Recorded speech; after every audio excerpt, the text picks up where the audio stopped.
হরে কৃষ্ণ। আজকে আমার গল্প হলো চলো কুকুর। চোর একদিন এক গৃহস্থের বাড়িতে চুরি করতে গিয়েছিল।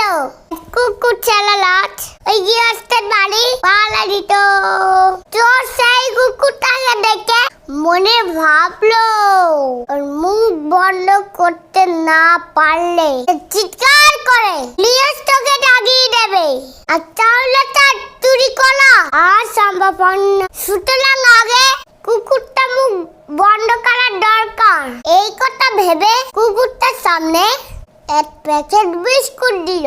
সেই দেখে কুকুর বলল, বাপু তোমায় প্রথম দেখেই সন্দেহ হয়েছিল, এখন চমৎকার দেখে বুঝলাম তুমি মোটেই ভালো লোক নও।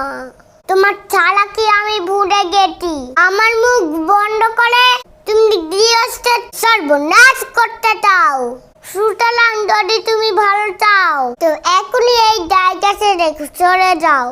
নীতি কথা, উৎকট দিয়ে তারা কাজ করে নিতে চায়, তারা কখনোই ভালো হয় না।